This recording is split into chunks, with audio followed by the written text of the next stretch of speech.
तो भाई welcome back to earth the Indian and इस वीडियो में हम पूरी गॉड वैली इंसिडेंट्स के बारे में जानने वाले हैं। एक हिसाब से इसे गॉड वैली मूवी मान लो, लेकिन ये सब शुरू होता है लोकी एंड उसके फ्लैशबैक से। एंड मैंने इस वीडियो में अराउंड 15 चैप्टर्स कवर किए हैं, जिसे बनाने में काफी मजा आया, लेकिन उतनी मेहनत भी लगी है। तो अगर वीडियो सही लगे तो एक लाइक, कमेंट एंड सब्सक्राइब कर देना, it really matters a lot. तो अब सीधा वीडियो शुरू करते हैं। तो ये कहानी है प्रेजेंट टाइमलाइन से 14 साल पहले की, जहाँ हम देखते हैं एल्बाफ में लोकी एंड जरूल, जिन्हें एल्बाफ के किंग यानी हेरल्ड ने समन किया है। लोकी सोच रहा होता है कि उसके पापा ने उसे यहाँ पे समन क्यों किया, एंड वो जरूल को साफ बोल देता है कि अगर किंग ने एल्बाफ को वर्ल्ड गवर्नमेंट से मिलाने के लिए उन्हें यहाँ बुलाया है तो इस आइडिया को अपोज करने वाला है। एंड वो इस बात से भी गुस्से में है कि एल्बाफ जिस जगह को लैंड ऑफ वॉरियर कहा जाता था, लेकिन अब वह न्यू जनरेशन के बच्चे ठीक से हथियार पकड़ना भी नहीं जानते। एंड जरूल बोलता है ठीक ही तो है, मैं तो यही चाहता हूँ कि बच्चे पीस में रहे। लेकिन इन्हीं बातों के बीच में उन्हें कुछ आवाज आती है थ्रोन रूम से। लोकी को सैनिक अंदर जाने से मना करते हैं एंड लोकी उसके मुंह पे लात मार के अंदर घुसता है। एंड वो अपने सामने देखता है अपने बाप को, जिन पे सारे डायरेक्शन से बाकी के सैनिकों ने सॉर्ड घुसा दी होती है। एंड ये देख के लोकी एंड जरूल कंप्लीटली शॉक्ड हो जाते हैं। एंड तभी सीन शिफ्ट होता है शैंक्स एंड गबन पे, जो अभी एल्बाफ में एंड दोनों नहा रहे होते हैं एंड अपनी पुरानी लाइफ जब दोनों सेम क्रू में थे उस टाइम की बातें कर रहे होते हैं। जहाँ शैंक्स गबन को बोलता है लाइफ कंप्लीटली चेंज हो चुकी है एंड ऑनेस्टली उसे बस एक केयरफ्री पायलट बनना था बगी के साथ, बट स्टिल अभी उसे काफी चीजें पता करनी है। जिनके बाद ये दोनों खाना पीना करते हैं एंड खाते खाते गबन शैंक्स से बोलता है कि उसे हेरल्ड के बारे में पता है एंड हेरल्ड को एल्बाफ के लोग भगवान की तरह मानते हैं। जिसका रिप्लाई देते हुए शैंक्स बोलता है कि हाँ, वो से मैरी जोआस में मिला था एंड वो दोनों वहाँ अच्छे से बात नहीं कर पाए थे, लेकिन अब वो दोनों एल्बाफ में, तो उसे हेरल्ड से बात करनी होगी before it's too late. And हमेशा की तरह शैंक्स फिर से लेट हो गया, जिसके बाद में पता चलता है उस दिन के खून खराबे में हेरल्ड मारा गया। एंड एक बंदा जिसकी शक्ल नहीं दिखाई गई है वो खड़ा होता है चेस्ट के सामने, जिसमें एल्बाफ का फॉरबिडन डेविल फ्रूट होता है, जो सालों से पास डाउन होता आ रहा था। एंड एडिटर बोलता है कि लेकिन कैसे एल्बाफ के लोगों ने हेरल्ड को अपना भगवान समान बना दिया। जिसके बाद हम लोकी की बैक स्टोरी से हेरल्ड की बैक स्टोरी में जाने वाले हैं, जहाँ अभी से 109 साल पहले अगर सीज में किसी एक चीज का खौफ था तो वो थी जाइंट वॉरियर पायरेट्स। एंड अगर इस टाइम कोई भी जाइंट शिप दिखती थी तो लोगों की फट के हाथ में आ जाती थी, बिकॉज ऑफ एल्बाफ्स रेप्यूटेशन। एंड इस रेप्यूटेशन का कहीं ना कहीं रीजन हेरल्ड भी था। जिसके बाद हम देखते हैं यंग हेरल्ड, जो 45 साल का है एंड नॉर्मल ह्यूमन एज के हिसाब से 15 साल का, एंड उसने एक पूरे टाउन की ऐसी तैसी कर दी होती है। एंड इसी के साथ ये चैप्टर खत्म होता है। एंड नेक्स्ट चैप्टर 1153 में हम देखते हैं छोटे हेरल्ड को, जिसने बचपन से डोरियन ब्रोगी के साथ अपना चाइल्डहुड स्पेंड किया है। हेरल्ड होता तो एक जाइंट है, लेकिन उसकी pure blood line of ancient Giants के कारण वो नॉर्मल जाइंट्स में भी जाइंट होता है, जिसके कारण वो बचपन से ही काफी एरोगेंट होता है बिकॉज ऑफ हिज साइज। फिर सीन शिफ्ट होता है, हम देखते हैं कुछ साल आगे, जहाँ हेरल्ड अपनी शिप में होता है एंड वो बोलता है कि एल्बाफ के बाहर के लोग कितने वीक हैं। जिसके बाद उनकी शिप पहुंचती है किंगडम ऑफ बर्ंट में, जहाँ पे कुछ सर्कस टाइप शिट हो रही है एंड वहाँ पे एक जाइंटेस को कैप्चर किया होता है एंड इस जाइंटेस का यूज करके वहाँ पे लोग सर्कस में पैसे कमा रहे होते हैं। एंड ये सब चीजें हेरल्ड दूर से देख लेता है एंड अगले ही सीन में वो जाइंटेस होती है हेरल्ड के शिप में, जिसका मतलब हेरल्ड ने वो पूरा टाउन तबाह कर दिया एंड उस जाइंटेस को अपने साथ ले आया। हेरल्ड जाइंटेस से बोलता है कि वो अपने होमलैंड के लोगों पे अत्याचार नहीं देख सकता। एंड ये सुन के जाइंटेस, जिसका नाम ईडा है, वो एक रख के देती है हेरल्ड को एंड बोलती है शिप घुमाओ, हमें उन लोगों से माफी मांगनी होगी। हेरल्ड बोलता है पागल है क्या। ईरा हेरल्ड को और मारती है एंड बोलती है उन लोगों ने मुझे बचाया था जब मेरे पास खाने के लिए कुछ नहीं था एंड मैं उन लोगों के साथ काम करती हूँ ताकि मुझे कुछ पैसे मिल पाए एंड मैं अपनी इंजरीज से रिकवर कर पाऊँ। एंड वो हेरल्ड को सुना देती है कि तू बस पैदा बड़ा हुआ है एंड तू ये वहम मत पाल कि तू ह्यूमन से अच्छा है। एंड यही कारण है कि लोग बाकी के जाइंट्स पे विश्वास नहीं करते, तुम एल्बाफ के लोगों के कारण। जिसके बाद हेरल्ड शिप वापस ले जाता है एंड यही सोच रहा होता है कि I was just born big. जिसके बाद हेरल्ड अपने लोगों को बोलता है कि किंगडम को रिपेयर करने में मदद करो। एंड इसी के बीच हेरल्ड उस किंगडम में काफी चीजें नोटिस करता है, लाइक उस किंगडम का आर्किटेक्चर, उस किंगडम में स्पाइसेस जिससे खाने में काफी तगड़ा टेस्ट आता है। जिसके बाद ईडा उसे समझा देती है कि destruction of anything in this world is a waste. And finally लड़की के चक्कर में हेरल्ड सुधर जाता है एंड वो एल्बाफ वापस आके सबको बता देता है कि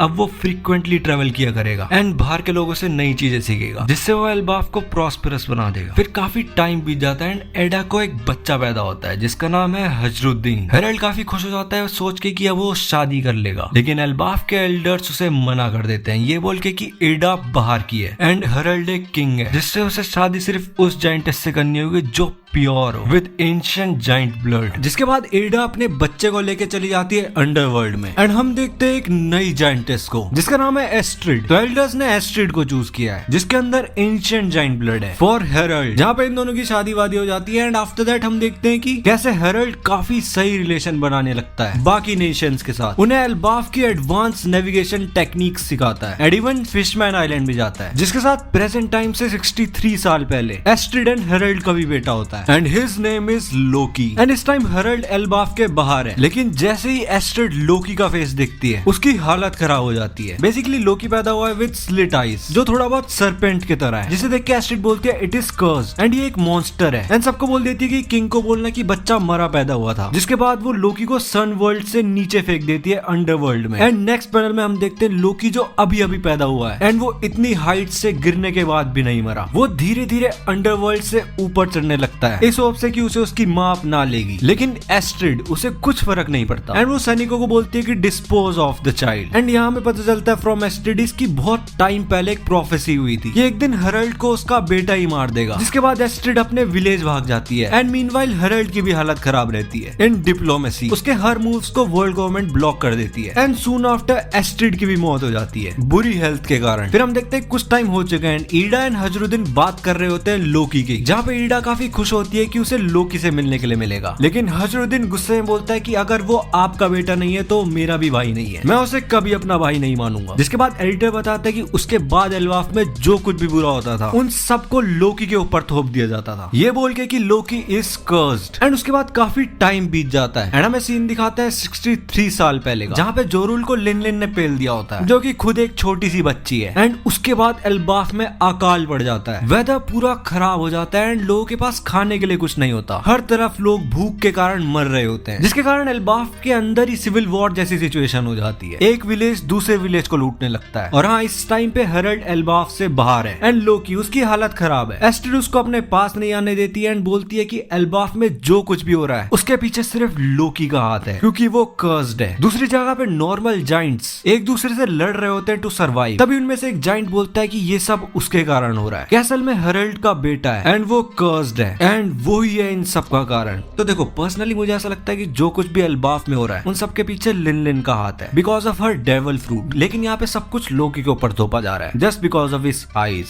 लेकिन ये सब छोड़ो, स्टोरी में आगे बढ़ते हैं। तो लोग उस बंदे की बात सुन के ये मान जाते हैं कि लोकी ही है वो बंदा जिसके कारण ये सब हो रहा है, तो उन्हें लोकी तो नहीं मिलता। लेकिन हजरुद्दीन एंड ईडा उनके सामने ही होते हैं एंड वो लोग हजरुद्दीन को सैक्रिफाइस करने के लिए आगे बढ़ते हैं इस थॉट से कि कर्स खत्म हो जाएगा। लेकिन तभी वहाँ पे हेरल्ड आ जाता है एंड उस जाइंट को एक ही धप में सुला देता है एंड बोलता है हाँ मैं एल्बाफ से बाहर था एंड मैंने सुना कि मेरा एक बेटा पैदा हुआ है और मुझे ये भी पता है कि एल्बाफ की हालत खराब है। एंड जब ये बात मैंने अपने फ्रेंडली कंट्रीज को बताई तो उन छोटे छोटे ह्यूमंस ने हमारे लिए खाना भेजा है ताकि हम अपने जाइंट पेट को भर पाएं। जिसके बाद सबके पास कुछ ना कुछ खाने के लिए आ जाता है एंड सब थोड़े बहुत खुश हो जाते हैं। एंड हेरल्ड पहुंचता है कैसल में जहाँ पे एस्ट्रिड ऑलरेडी मर चुकी है एंड वो मिलता है अपने बेटे से फर्स्ट टाइम। लोकी हेरल्ड की शक्ल देख के बोलता है कि कैन यू स्माइल। लेकिन लोकी जो सिर्फ कुछ ही महीनों का है उसने सारी होप्स छोड़ दी होती है प्यार की। जिसके बाद भी इसी लोकी के मरने के बाद लोकी को उसका मामा पालता है। बेसिकली पालता तो क्या ही है, वो उसे बस ताने मारता रहता है। साले ने काफी बुरे हाल किए होते हैं लोकी के। फिर सीन शिफ्ट होता है, हम देखते हैं ईडा एंड हजरुद्दीन अंडरवर्ल्ड में रहते हैं जहाँ ईडा एक बार्क चलाती है एंड उसमें बाहर के लोगों का आना जाना है। फिर बात होती है सीधा प्रेजेंट टाइमलाइन से 56 साल पहले की। हेरल्ड एंड जरूल के बीच में कुछ बातचीत चल रही होती है जहाँ पे हेरल्ड जरूल को बताते कि उसने रेवरी विजिट किया था एक फेलो रॉयल की हेल्प से, लेकिन उसकी बात काउंसिल के मेंबर्स ने नहीं मानी एंड वो वहाँ पे जेल में जा ही सकता था अगर किसी एक मर्डरर ने उनका ध्यान न बटाया होता। देन जरूल बोलता है तू काफी लकी है कि पकड़ा नहीं गया एंड वो हेरल्ड को बताता है अबाउट गैलीला बैंड जो शिपराइट्स थे। हेरल्ड बोलता है मुझे तो लगा था शायद से मिथ्स है एंड जरूल बताता है कि ये एग्जिस्ट करते थे, हमें उनकी तरफ से एक लेटर भी आया था दैट उन्हें पकड़ लिया गया है। ये काफी सरप्राइजिंग है कि 100 से ज्यादा स्ट्रॉन्ग जाइंट्स को कोई कैसे पकड़ सकता है। फिर जरूल बोलता है इसमें तेरी कोई गलती नहीं है कि बाहर के लोग या फिर वर्ल्ड गवर्नमेंट हम पे विश्वास क्यों नहीं करते। मैंने तो ये भी सुना है कि कहीं आर्मी ऑफ जाइंट्स को जमा के रखा हुआ है एंड इन दैट केस ये मत भूलना कि हम लोग पूरी दुनिया के लिए एक थ्रेट थे। जिसके बाद फिर कुछ साल बीत जाते हैं एंड 48 साल पहले हेरल्ड फिर एल्बाफ से बाहर जाता है इस सपने के साथ कि वो बाकी वर्ल्ड से एल्बाफ और उसके लोगों को मिला देगा। जिसके बाद हम देखते हैं कि किड लोकी जो 4-5 साल का लग रहा है, उसने सारे जाइंट एनिमल्स को एक विलेज पे छोड़ दिया है, जिसे रोकने के लिए हजरुद्दीन आता है एंड लोकी हजरुद्दीन को पीट देता है, जिसे बचाने के लिए बाकी बच्चे आते हैं एंड उसके बाद लोकी फिर सन वर्ल्ड से अंडरवर्ल्ड में जंप मार देता है एंड फूट के रोने लगता है। तो यहाँ पे ये हुआ है कि लोकी बस अकेला पड़ गया है एंड वो अपनी सैडनेस को अग्रेशन से बाहर निकाल रहा है, लोगों को तंग करके। जिसके बाद लोकी रोते रोते बोलता है आई कांट इवन डाई। बेचारे को इतनी छोटी उम्र में नरूटो जैसा ट्रीटमेंट मिल रहा है, लेकिन फिर बहुत दूर से माउंटेन्स कटते हुए दिखते हैं एंड कोई आता है। जिसके बाद नेक्स्ट पैनल में हम देखते हैं फाइनली रॉक्स डी ज़ेवेक की वन पीस में एंट्री हो जाती है विद ए स्मॉल क्रू, जिसमें व्हाइट बियर्ड, शिकी एंड स्टूसी दिख रहे हैं। ज़ेवेक साफ शब्दों में लोकी को बोलता है मैं तुझसे 2 सवाल पूछूंगा एंड दोनों के जवाब हाँ में चाहिए। जिसमें फर्स्ट वो बोलता है कि क्या लैंड ऑफ जाइंट्स है एंड सेकंड क्वेश्चन है इज हरल्ड हियर। जिसके साथ ये चैप्टर खत्म होता है। तो मैं शायद से मैं ज्यादा डीप घुस गया हूँ, तो आगे के चैप्टर में मेन चीजें बताऊंगा एंड आगे बढ़ेंगे। Continuing to chapter 1155। रॉक्स को आंसर देते हुए लोकी बोलता है कि हाँ ये एल्बाफ है एंड पापा अभी बाहर गए हैं। रॉक्स बोलता है हेरल्ड तेरा पापा है, तो चल एक काम कर, अपने घर जा एंड सबको बोल तुझे चोट लगी है एंड तुझे अपने पापा से मिलना है, वो तेरे पापा को जल्दी से यहाँ बुला देंगे। एंड ये सुन के लोकी बोलता है अबे चिरकुट पागल है क्या, तेरे जैसे ह्यूमंस मुझे ऑर्डर कैसे दे सकते हैं एंड तुझे सच में लगता है कि मेरे फादर सब कुछ छोड़ के मेरे लिए वापस आएंगे। ये सुन के रॉक्स निकालता है अपनी तलवार एंड नरेटर बताता है कि रॉक्स की स्वॉर्डमैनशिप जानी जाती है ब्रूटल इंपैक्ट के लिए, like hammer and cannon balls, जिससे रॉक्स धपाधप देता है लोकी के एंड बोलता है चल बेटा जा अब अपने बाप को बुला के ला। जिसके बाद सीन शिफ्ट होता है और हम देखते हैं उस टाइम पे जब हरल्ड पहली बार रेवरी गया था एंड हम देखते हैं उस बंदे को जिसने 5 किंग्स को किडनैप किया था एंड रॉक्स बैठा होता है ईमू के जस्ट पीछे, जिसे ईमू जवाब देती है कि किंग स्विंग से उसे कुछ मतलब नहीं है, अगर किसी को लगता है वो इनके दम पे मुझे झुका देगा तो वो गलत सोच रहा है। तभी वहाँ पे गंग को भी खड़ी होती है जो कि ईमू की सर्वेंट है एंड वो भी काफी शॉक्ड होती है कि रॉक्स इतना अंदर कैसे आ गया मरीजुआ के। एंड नरेटर हमें बताता है कि आज तक ये कोई नहीं कर पाया एंड आगे भी कोई नहीं कर पाएगा। जहाँ पे रॉक्स को पता है कि यहाँ पे उसकी बस की कुछ नहीं है, तो ईमू को बोलता है रुक एक दिन मैं वापिस आऊंगा एंड वो वहाँ से भाग लेता है। जिसके बाद रॉक्स एक एडमिरल को जान से मार देता है एंड भागते भागते रास्ते में उसे हेरल्ड मिल जाता है। हेरल्ड समझ जाता है कि यही वो बंदा है जिसने 5 किंग्स को किडनैप किया एंड सारे के सारे लोग सोच रहे हैं कि ये हेरल्ड ने किया है। वो सीधा रॉक्स पे चार्ज इन कर देता है एंड नेक्स्ट पैनल में हम देखते हैं रॉक्स वर्सेस हेरल्ड का क्लैश एंड ये इतना ब्रूटल होता है कि 5 किलोमीटर रेडियस के अंदर जो भी चीज होती है वो धूल बन जाती है। उसके बाद रॉक्स हेरल्ड से उसका नाम पूछता है एंड रॉक्स हेरल्ड को कॉम्प्लीमेंट करता है दैट ही इज स्ट्रॉन्ग। फिर रॉक्स हेरल्ड को बोलता है मैं तुझसे बाद में मिलूंगा अगर तू यहाँ से बच जाए एंड वो मेरिस्वा से नीचे कूद जाता है एंड इस इंसिडेंट के बाद रॉक्स का नाम चलने लगता है अंडरवर्ल्ड में and after some time Rocks celestial dragons के लिए जाने वाला शिप को पकड़ लेता है एंड उसकी सारी रिसोर्सेस यूज करता है अपने आगे के प्लान में, जहाँ पे वो अपनी पायरेट एक्टिविटीज को सपोर्ट करता है। एंड उन दिनों एक ट्रेडिशन चलता था जिसका नाम था डेवी बैक फाइट, जहाँ पे क्रू एक दूसरे से लड़ते थे एंड उनकी चीजें रख सकते थे इंक्लूडिंग उनके मेंबर्स एंड इस चीज का यूज करके रॉक्स अपना क्रू बड़ा करते जा रहा था। एंड इस टाइम पे रॉक्स के क्रू में व्हाइट बियर्ड, शिकी, स्टूसी एंड 1-2 और भी बंदे होते हैं एंड फाइनली इन सबको लेके वो लैंड करता है एल्बाफ में, जहाँ पे अभी की प्रेजेंट सिचुएशन चल रही है जहाँ लोकी रो रहा था। एंड फिर प्रेजेंट टाइम में कैसल में हेरल्ड वापस आ चुका है एंड वो लोकी को बोलता है ही इज स्ट्रॉन्ग एंड उसे अंडरवर्ल्ड में ऐसे नहीं जाना चाहिए, वहाँ काफी खतरा है। लोकी मनी मन सोचता है कि क्या उसके पापा सही में उसके लिए वापस आए। जिसके बाद हेरल्ड मिलता है रॉक्स से एंड वो उससे बोलता है वो सब सुन रहा है रॉक्स के क्राइम्स के बारे में, लेकिन रॉक्स बोलता है कि ही मिस्ड हेरल्ड। देखो यहाँ पे रॉक्स एक बड़ा आदमी है और हो सकता है वो स्ट्रॉन्गेस्ट भी हो, लेकिन वो अभी यहाँ बच्चों की तरह हेरल्ड के पीछे पड़ जाता है एंड उसे बोलता है कि he should join him and साथ मिलके वो पूरे वर्ल्ड को जीत सकते हैं and in the end rocks will become king of the world. लेकिन उसके प्लान को सुनने के बाद हेरल्ड साफ मना कर देता है एंड बोलता है मैं पागल थोड़ी हूँ जो तेरे जैसे क्रिमिनल के साथ एसोसिएट करूं। एंड रॉक्स के क्रू को भी बोल देता है कि इस बंदे को फॉलो करना बंद करो, ये तुम्हें एक दिन मिट्टी में मिला देगा। जिसके बाद शिकी हंसने लगता है एंड बोलता है फॉलो, वो भी इस गधे को ना, हम सब अपने पर्सनल गोल्स के लिए यूनाइट हुए एंड जब रॉक्स मरेगा तो किसी की आंखों में आंसू तक नहीं आएगा। जिसके बाद मार्लोन उन्हें अपना प्लान बताता है जो कि हाचिनोसु द पायरेट आइलैंड, जिसके पीछे वर्ल्ड गवर्नमेंट की नजर है, मोस्ट प्रोबेबली वहाँ के सारे खजाने के लिए। लेकिन वहाँ पे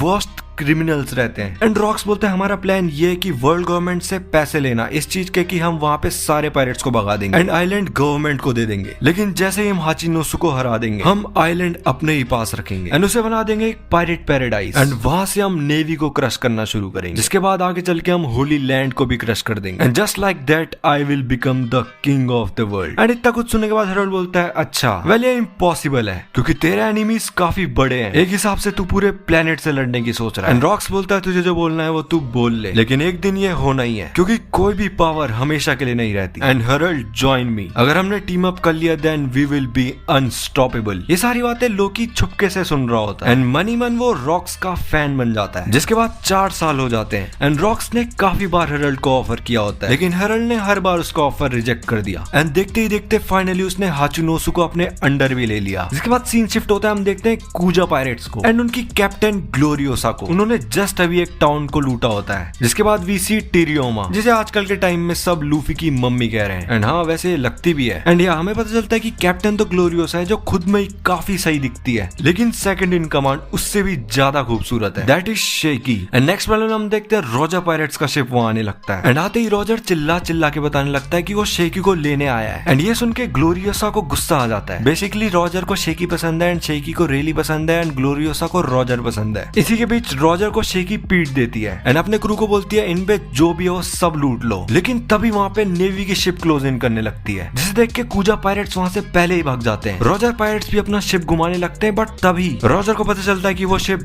गार्प का है, तो वो बोलता है रुको एंड जस्ट उसके बाद we see Roger and Garp आमने सामने। गार्प रॉजर के मुंह में पंच देता है एंड रॉजर अपनी शॉर्ट से गार्प पे अटैक करता है। इस फाइट के बीच सीन शिफ्ट होता है और हम देखते हैं एल्बाफ में, जिसके बाद रॉक्स काफी बार एल्बाफ आया एंड लोकी ने बार बार ट्राई किया रॉक्स को ज्वाइन करने का, लेकिन हर बार रॉक्स उसे पीट के साइड बैठा देता था। एंड सीन शिफ्ट होता है हाचिनोसु पे, जहाँ पे रॉक्स उस जायंट पत्थर को तोड़ के उसकी 2 आंखें बना देता है एंड रिवील होते हैं new members of Rocks pirate, जिनमें captain John, Big Mom, Kaido and बर्बल नाम के बंदे हैं। एंड रॉक्स अपने पूरे क्रू को अपना प्लान बताता है दैट उसे नीड है 2 डेविल फ्रूट्स की, जिनमें से एक मोस्ट प्रोबेबली एल्बाफ में एंड वो डेविल फ्रूट अपना असली रंग तभी दिखाएगा अगर उस डेविल फ्रूट को हेरोल्ड खा ले। जिसके बाद रॉक्स का क्रू और भी बातें कर रहा होता है जायंट्स की, लाइक वो जायंट्स जो शिप बनाते हैं, लेकिन अब उन जायंट्स को कोई ढूंढ पाए पॉसिबल नहीं होगा एंड अगर उन्हें ढूंढ भी दिया तो हमारी बातें क्यों सुनेंगे एंड इसीलिए उन्हें नीड है हेरोल्ड की क्योंकि वो किंग है और वो उन्हें मना लेगा। तो काइडो एक मस्त प्लान बताता है दैट इज रॉक्स एंड उसके क्रू को हेरोल्ड को पीट देना चाहिए एंड फोर्स यूज करके उसे ओबे करवाना चाहिए, जो सुनकर रॉक्स काइडो के मुंह पे लात देता है एंड बोलता है अगर फिर से ऐसी बकवास करी तो तुझे जान से मार दूंगा। हेरोल्ड मेरा एक दोस्त है एंड अपने पूरे क्रू को बता देता है कि Elbaf is the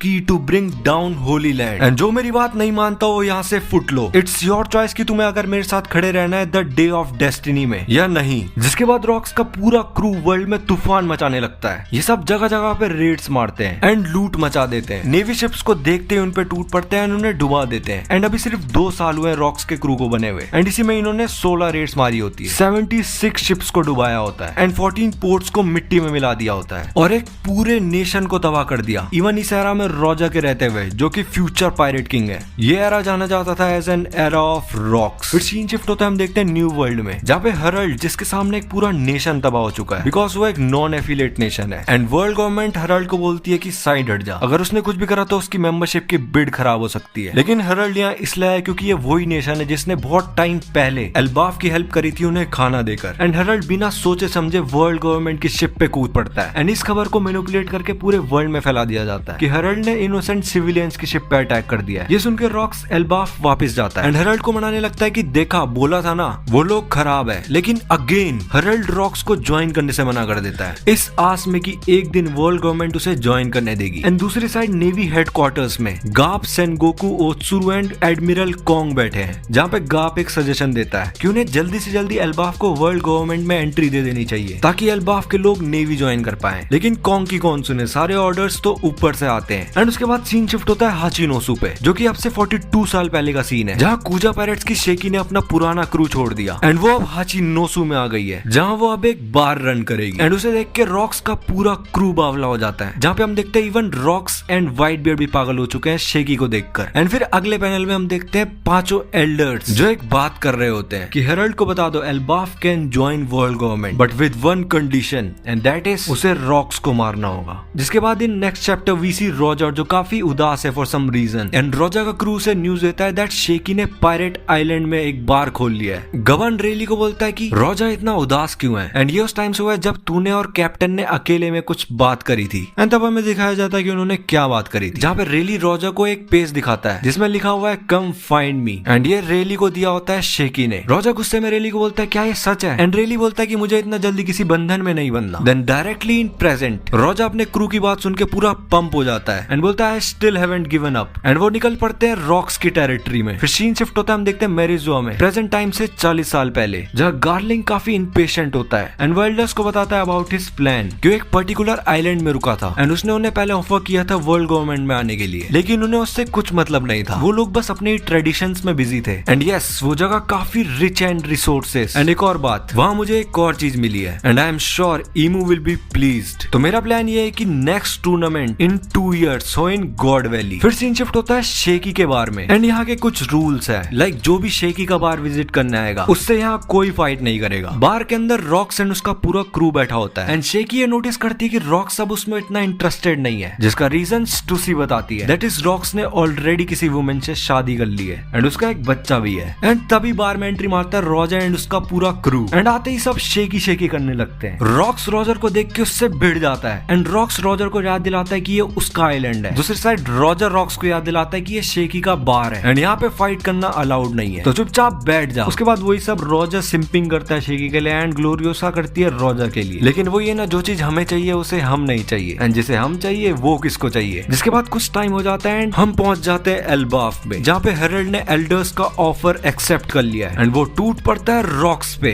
end personally यहाँ पे मुझे काफी बुरा फील हुआ था रॉक्स के लिए। वो मोस्ट प्रोबेबली दोबारा ऑफर करना होगा हेरल्ड को टू ज्वाइन हिम एंड इस दुख में वो ढंग से फाइट भी नहीं कर रहा, लेकिन फिर भी एक हिसाब से मैच ड्रॉ हो जाता है एंड रॉक्स हेरल्ड को साफ बोल देता है कि अब वो कभी भी हेरल्ड को इनवाइट नहीं करेगा एंड इसी के साथ ये स्ट्रेंज फ्रेंडशिप का भी एंड हो जाता है। एंड ऑलमोस्ट 2 साल हो चुके हैं। प्रेजेंट टाइमलाइन से 38 साल पहले हम पहुंच चुके हैं गॉड वैली में एंड यहाँ पे जन्म हुआ है एक ट्विंस का, जिनमें से एक शैंक्स है एंड दूसरा है शैमरॉक एंड उनकी माँ उन्हें लेके घूम रही होती है एंड आइलैंड के सब लोग काफी खुश होते हैं उन्हें देख के एंड कॉम्प्लीमेंट भी करते हैं कि उनके बाल सेम उनकी माँ के तरह है। And with this the God valley arc begins. Present day से 39 साल पहले हाचिनोसु में हर जगह हल्ला मचा हुआ था एंड इसका बस एक ही रीजन था, that Shakky has been kidnapped. And जिसने करा उसने 1-2 और पायरेट्स को पेल दिया था, इंक्लूडिंग मार्लोन। इस खबर को सुनकर रॉक्स आग बबूला हो चुका है एंड दूसरी साइड ये खबर रॉजर तक पहुंच चुकी है, जहां रॉजर भी गुस्से में पागल हो चुका है। एंड नेक्स्ट पैनल में हम देखते हैं गॉड वैली में गार्लिंग वापस आ चुका है एंड वो अपने 2 बेटों को देखता है दैट आर ट्विंस,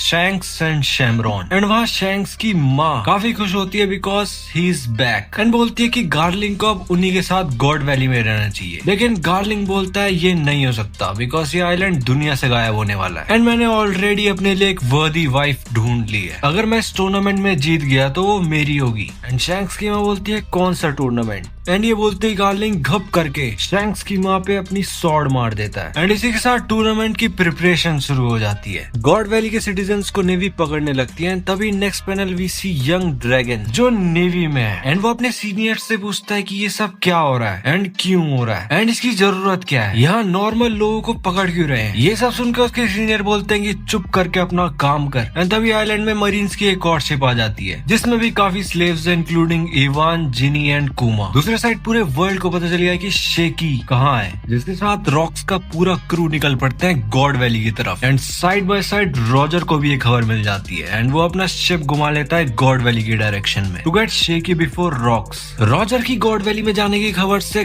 गाप भी डिसाइड कर लेता है कि वो भी गॉड वैली जाने वाला है, जिसके साथ तीनों legend Roger, gap and rocks निकल पड़ते हैं गॉड वैली की तरफ, जिसके साथ रॉक्स को रास्ते में हेरल्ड की शिप रोक देती है। बेसिकली हेरल्ड वही गवर्नमेंट की चाटने में लगा है एंड वो गवर्नमेंट के लिए काम कर रहा है, जहाँ वो कोई भी पायरेट शिप जो गॉड वैली जा रहा हो उन्हें रास्ते में ही रोक दे रहा है। लेकिन रॉक्स हेरल्ड को ड्रिंक ऑफर करता है एंड बोलता है कि मैं तुझे कुछ बताने वाला हूँ एंड ये मैंने अपने क्रू को भी नहीं बताया। एंड फिर वो ये रिवील कर देता है कि उसका असली नाम डेविड डी जेबेक है एंड उसकी वाइफ और उसका बच्चा गॉड वैली में एंड वो गॉड वैली में बस अपनी फैमिली को बचाने जा रहा है। एक बार वो दोनों सेफ हो जाए उसके बाद उसे कुछ नहीं चाहिए। एंड हेरल्ड को लास्ट बार पूछता है टू ज्वाइन हिम, लेकिन हेरल्ड जिसके दिमाग में भूसा भरा है वो अगेन मना कर देता है, जिसके बाद रॉक्स बोलता है आजा भिड़ ले। एंड अगले पैनल में हम देखते हैं कि रॉक्स ने हेराल्ड के पूरे शिप पे आग लगा दी एंड वो आगे निकल जाते हैं गॉड वैली की तरफ। एंड अगले पैनल में वी सी शेकी, जिसे पूरे सेलेस्टियल ड्रैगन्स के सामने लाया जाता है। एंड अनाउंसर ये अनाउंस करता है कि शेकी इस टूर्नामेंट में फर्स्ट प्राइज है। एंड शेकी के साथ वहाँ पे काफी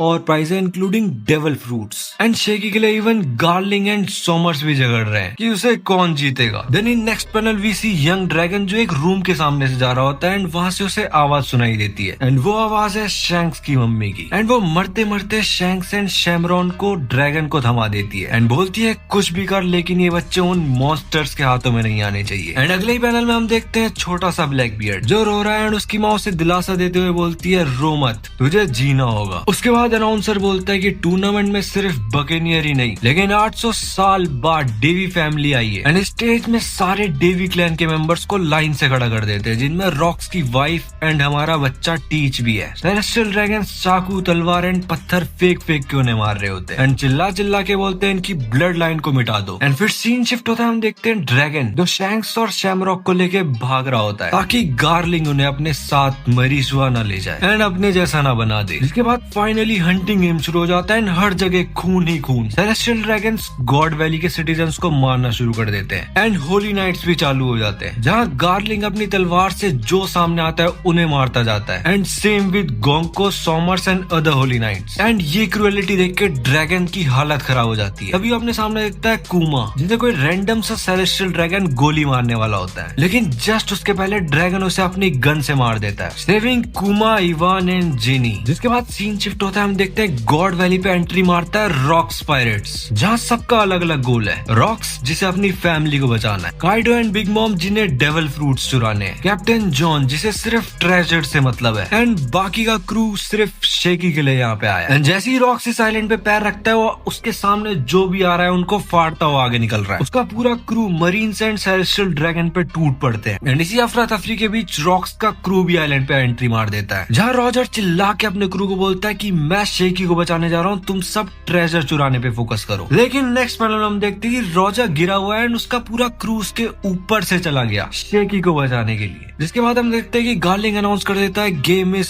ओवर एंड हम सारे होली नाइट्स को असेंबल होते हुए देखते हैं। एंड इस पूरी दवाई के बीच जहाँ पायरेट्स आइलैंड के हर डायरेक्शन से आगे बढ़ रहे हैं एंड नेवी की फटके 4 हो चुकी है, तभी एक शिप क्लोज इन करता है and finally hero of marines यहाँ पे आ जाता है एंड आते ही कैनन बॉल फेंक के अपने सामने के सारे पायरेट्स को उड़ा देता है, जिससे मरीन्स में खुशी की लहर दौड़ जाती है। End of course rocks and Roger को पता चली है कि कोई बहुत स्ट्रॉन्ग बंदा दैट इज गाब आइलैंड में आ चुका है। एंड इसी के साथ एडिटर बोलता है कि लेजेंड्स हैव असेंबल्ड। दूसरी साइड ड्रैगन बच्चों को लेके भाग रहा होता है, तभी उसे मफी नाम की होली नाइट धप्पा कर देती है एंड अपने मुंह से लेजर मार के ड्रैगन को जमीन पे गिरा देती है। ड्रैगन बुरी हालत में होता है एंड वो बस उन बच्चों के बारे में सोच रहा होता है। मफी शैमरॉक को उठाती है एंड ड्रैगन को अपनी शॉर्ट से मारने ही वाली होती है, तभी व्हाइट बियर्ड वहाँ पे आ जाता है एंड व्हाइट बियर्ड एक ही स्विंग से मफी को 2 पार्ट में डिवाइड कर देता है and unintentionally white beard dragon को बचा लेता है एंड ड्रैगन चौंक जाता है इनकी साइज देखकर, लेकिन तभी वो थोड़ा इधर उधर देखता है तो उसे शैंक्स जमीन में पड़ा हुआ मिलता है। जिसके बाद rocks pirates full raise mode में मरीन्स को पेल रहे होते हैं, तभी गाब की नजर उन पे पड़ती है एंड बूम,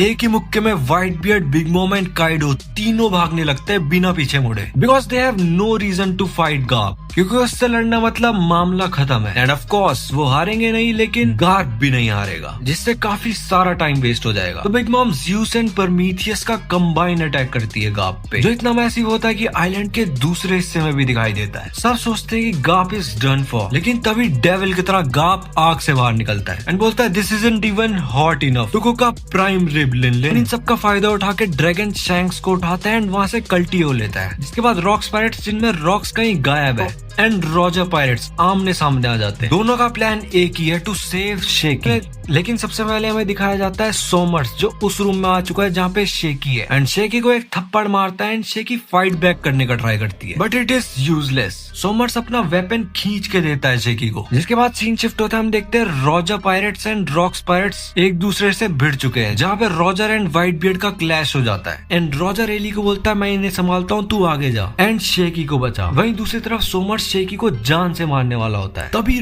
डेली वहां पहुंच के सिंगल नेम अटैक से सोमर्स को फाड़ के रख देता है। उसके बाद वो इमोशनल सीन, रोना धोना एंड फीलिंग शेयर करना एंड ऑल, ये देख के रॉजर एंड गबन रोने लगते हैं। एंड रॉजर अपने क्रू को कमांड करता है शेकी मिल चुकी है एंड जितना भी ट्रेजर मिलता है उसे लो एंड यहाँ से निकल लो। जिसके बाद हम देखते हैं ट्रेजर रूम में इवान एंड कुमा रहते हैं जो वही डेविल फ्रूट्स खाने वाले होते हैं। एंड वहाँ पे तभी एंट्री मार देती है बिग मॉम, जो इवान से उसका डेविल फ्रूट लेके अपने पास रख लेती है, लेकिन तभी कुमा अपना डेविल फ्रूट खा लेता है। फिर सीन शिफ्ट होता है, हम देखते हैं गाप को जो सेनगोकू को कॉल करके पूछता है ये सब उसे पहले से पता था या नहीं। एंड सेनगोकू बोलता है थोड़ा बहुत तो उसने सुना था, लेकिन जिससे उसने सुना था वो कुछ टाइम बाद गायब हो गया था। यहाँ पे गार्प काफी गुस्से में, बिकॉज उसे सच्चाई पता चल चुकी है कि वर्ल्ड गवर्नमेंट ये सब भी करती है। दूसरा साइड गार्लिंग एंड जेबेक की फाइट हो चुकी है, जहाँ पे जेबेक बस अपनी फैमिली को लेके भाग रहा होता है, बिकॉज वो कितना भी होली नाइट्स को मार ले वो वापस रीजनरेट हो जाते हैं। गार्लिंग एंड डेवी क्लैंस के बाकी मेंबर्स जो ऑलरेडी डोमे रिवर्स यूज करके डीमन बन चुके हैं, दे आर आफ्टर जेबेक। तभी एरिस जो जेबेक की वाइफ है वो जेबेक को बोलती है कि पुट हर डाउन एंड वो खुद यहाँ से चली जाएगी, लेकिन रॉक्स मना कर देता है। एंड तब वो बोलती है कि अगर मैं पकड़ी गई तो पहले मैं टीच को मारूंगी एंड फिर मैं खुद मर जाऊंगी, ताकि वो लोग मुझे और टीच को टॉर्चर न कर सके। रॉक्स उन्हें नीचे रखता है एंड एरिस बोलती है वो उन्हें लिलूशिया में मिलेगी एंड वो वहां से निकल लेती है। फिर रॉक्स खड़ा हो जाता है गार्लिंग एंड अपनी फैमिली के बीच एंड वो एक पावरफुल अटैक से जमीन फाड़ देता है ताकि गार्लिंग उसकी फैमिली तक ना पहुंच सके। बेचारा टीच ये सब देख के रो रहा है। फिर सीन शिफ्ट होता है बिग मॉम पे जो उस डेविल फ्रूट को अपने बेटे काटागुरी के लिए ले जाने वाली थी, लेकिन तभी पीछे से काइडो आके उसके गुद्दी पे रैप्टा मारता है एंड वो फ्रूट बिग मॉम से छीन के एकदम से खा लेता है। फिर सीन शिफ्ट होता है, हम देखते हैं सैटर्न को जो कहीं दूर से सब बवाल देख रहा है एंड उसे ईमू का फोन आता है एंड वो पूछती है कि रॉक्स मरा है नहीं। सैटर्न रिप्लाई देता है कि चीजें एक्सपेक्टेशन से बाहर निकल चुकी है एंड इनफैक्ट अगर ये सब कंटिन्यू हुआ तो कुछ खतरनाक चीज अनलीश हो जाएगी। जिसके बाद हम देखते हैं एक hockey blast and rocks, gap, Roger तीनों को सेंस हो जाती है कि कुछ आ रहा है। एंड अगले पैनल में हम देखते हैं रॉक्स ने सारे होली नाइट्स एंड डीमंस को जमीन में गाड़ दिया है। तभी रॉक्स के सामने आ जाता है सैटर्न इन इस हाइब्रिड फॉर्म, लेकिन बस इतना ही नहीं, सैटर्न के सर के ऊपर से समन होती है ईमू एंड दूसरी साइड से एक ड्रैगन उड़ते हुए आता है एंड रॉक्स के साइड में खड़ा हो जाता है। दैट इज काइडो जिसने जस्ट अभी फ्रूट खाया था एंड रॉक्स की दूसरी साइड खड़ा हो जाता है व्हाइट बियर्ड। रॉक्स उन दोनों को बोलता है कि तुम्हारे लिए यहाँ कुछ बचा नहीं है, तुम यहाँ से कुछ गेन नहीं कर पाओगे, स्टिल मेरी हेल्प करोगे। White beard and Kaido full force में खड़े हो जाते हैं रॉक्स के पीछे टू सपोर्ट हिम ईमू के सामने एंड रॉक्स ईमू की आंखों में देख के बोलता है द वर्ल्ड। सैटर्न की ट्रांसफॉर्मेशन देख के सारे मरीन्स की भी फट जाती है एंड वो ये क्वेश्चन करने लगते हैं कि ये कौन सी फॉर्म है। And as we all know कि ईमू का ये चेहरा किसी को दिखना नहीं चाहिए। ईमू के सामने चाहे मरीन्स हो या पायरेट्स हो, सबके सब पे ईमू अटैक कर देती है। इस हाकी ब्लास्ट से रॉजर का most of the crew unconscious हो जाता है। रॉजर गवन को बोलता है तू क्रू को संभाल एंड आगे चल, मैं कुछ काम करके आ रहा हूँ। जिसके बाद हम देखते हैं गार्प बाकी मरीन्स से पूछ रहा होता है कि ये मॉन्स्टर कौन है एंड ऑफ कोर्स बाकी मरीन्स को भी नहीं पता। फिर हमें दिखाया जाता है रॉक्स, वो ईमू के सामने खड़े होकर बोलता है hey if this isn't a rat king came to kill me in person and Imu Rocks की शक्ल देख के बोलता है so you are Davy Jones and Rocks बोलता है नहीं मैं डेवी जोन्स तो नहीं हूँ, पर मैं उसका प्रॉमिस पूरा करने आया हूँ। एंड ईमू बोलती है प्रिसाइजली इसीलिए तुझे हिस्ट्री के चैप्टर्स से मिट जाना चाहिए एंड जब तक तू यहाँ रहेगा ईमू का वर्ल्ड इनकम्प्लीट रहेगा। फिर हम देखते हैं रॉक्स सैटर्न के पैर या फिर टेंटिकल्स जो भी उन्हें काटने लगता है एंड ये सब दूर से मरीन्स देख रहे होते हैं जो साथ में बात कर रहे होते हैं कि रॉक्स सेंट सैटर्न पे अटैक करने लग गया है एंड वो बोलते हैं वाइस एडमिरल क्या हमें बैकअप प्रोवाइड करना चाहिए। एंड इसी के साथ गाप उन्हें साइड करके आगे बढ़ता है एंड बोलता है backup who exactly are you backing up. And इस सब भसड़ के दूसरे साइड बाकी के पायरेट सारा ट्रेजर लूट रहे होते हैं एंड तभी हमें दिखाया जाता है कैप्टन जॉन जो रॉक्स पायरेट्स को गुड बाय बोल के यहाँ से निकलने की तैयारी में एंड साथ ही साथ ड्रैगन भाग रहा होता है टूवर्ड्स अ नेवी शिप जहाँ पे उसका प्लान ये है कि वो शैंक्स को नेवी शिप में रख देगा ताकि एटलीस्ट शैंक्स को शायद से कुछ अच्छा फ्यूचर मिल जाए। एंड दूसरे साइड कैप्टन जॉन अनलीश करता है अपना अटैक बिग ईटर एंड यहाँ पे हमें पता चलता है कि कैप्टन जॉन के पास मैग्नेट वाला फ्रूट है जिसकी हेल्प से वो सारा ट्रेजर अपनी तरफ सक करने लगता है। एंड गांजू ये देख के समझ जाता है कि कैप्टन जॉन ये सारा ट्रेजर लेके यहाँ से निकलने वाला है एंड उन्हें फूटी कौड़ी भी नहीं मिलेगी, तो डायरेक्टली कैप्टन जॉन पे अटैक कर देता है with attack sky snake red cannon जिससे कैप्टन जॉन का गेम भी खत्म हो जाता है। इसके बाद हमें दिखाया जाता है गाप जिसे बाकी के मरीन्स पकड़ रहे हैं ताकि वो कोई गलत कदम ना उठा ले एंड शायद से तुम लोग समझ गए हो कि वो क्या गलत कदम है। उसके बाद हमें दिखाया जाता है 6 monsters Garp, Roger, Rocks, Whitebeard, Kaido and Big Mom एक साथ अटैक प्रिपेयर करते हैं and with galaxy impact, divine departure, pandemonium of abyss, scattering void, Ikoku sovereignty and dragon नाम के अटैक से वो एक साथ ही मुंह पे अटैक कर देते हैं एंड इस अटैक का इंपैक्ट इतना ज्यादा होता है कि पूरे गॉड वैली में हाकी क्लैश हो रही होती है एंड इस हाकी के बर्स्ट से सारे के सारे मरीन्स एंड पायरेट्स भी नॉक डाउन होना स्टार्ट हो जाते हैं, इंक्लूडिंग हमारा ड्रैगन। एंड हमारा छोटा शैंक्स ड्रैगन के हाथ से छूट जाता है, जिसके बाद हम देखते हैं Shanks who is destined to be a pirate. वो अपने सामने ट्रेजर देख के खुश हो जाता है एंड चलते चलते चेस्ट के सामने जाके बैठ जाता है। एंड दूसरी साइड ईमू, जिसने अभी इतना मैसिव अटैक खाया था, वो मजाक में रिकवर करने लगती है। लाइक उसे कुछ फर्क ही नहीं पड़ता एंड वो कुछ बड़बड़ाने लगती है that is far away in the forest. दो बंदे भाग रहे हैं एंड रॉक समझ आता है वो क्या बोल रही है। तब ईमू बोलता है a new branch of Davy clan, एक औरत एंड उसका बच्चा, मैं इन दोनों को सरवाइव करने नहीं दूंगी। एंड ये सुनकर रॉक्स पागलों की तरह ईमू पे अटैक करने स्टार्ट कर देता है एंड यही उसे नहीं करना था। Imu I don't know what but अपनी कुछ चीजें रॉक्स के पेट से आर पार कर देती है। रॉक्स बोलता है मुझे कुछ फर्क नहीं पड़ा। एंड तभी ईमू बोलती है तू ही वो होने वाला है जो अपनी वाइफ एंड चाइल्ड को खत्म कर देगा। रॉक्स बोलता है अबे पागल है क्या बात कर रही है। एंड अगले पैनल में हम देखते हैं ईमू बोलती है डोमिवर्सी एंड रॉक्स कन्वर्ट हो जाता है डीमन में। वहां ऊपर रॉक्स बन चुका है डीमन एंड नीचे बाकी के बंदे Roger, गाफ, white beard, Kaido and Big mom ये सोच रहे होते कि इतने तगड़े अटैक के बाद भी ईमू को कुछ नहीं हुआ। एंड वहीं ऊपर रॉक्स ईमू से बातचीत करने लगता है, जहाँ पे वो ईमू को बोलता है डेवी डी जोन्स, ये वही नाम है जो previously king of the world था। एंड इस बात को सुन के ईमू भड़क जाती है एंड बोलती है that wrench was never king, not for a single moment. And Rocks बोलता है तो तू डर क्यों रहा है, आफ्टर ऑल ये बस एक नाम है एंड मुझे पता है तो इस नाम से बहुत टाइम से डरता है। एंड इसलिए डरता है क्योंकि एक दिन कोई आएगा जो विल ऑफ डेवी को फुलफिल करेगा। एंड मुझे ये बता तो किससे ज्यादा डरती है, डेवी डी जोन्स से या फिर जॉय बॉय से। एंड ईमू इससे और भड़क जाती है एंड बोलती है ये दोनों दोबारा रिसरफेस नहीं करने चाहिए। एंड उसने इसके लिए परफेक्ट सोल्जर्स ढूंढ दिए, एक ऐसा नेशन जिसमें जेंटल एंड इनडिसाइसिव जाइंट्स है। एंड ये सुनकर रॉक्स भड़क जाता है एंड बोलता है जाइंट्स उनसे दूर रहो, हरल्ड बस शांति चाहता है। जिसका रिप्लाई देते हुए ईमू बोलती है इस अपॉर्चुनिटी को मैं मिस नहीं कर सकती, एक ऐसा प्लेएबल लीडर वापस नहीं आने वाला। एंड हो सकता है रॉक्स की इस रेज के कारण वो और तेजी से डोमिनिवर्सी के इफेक्ट में आने लगा। ईमू रॉक्स को ऑर्डर करती है to put an end to Davy's dream and उसे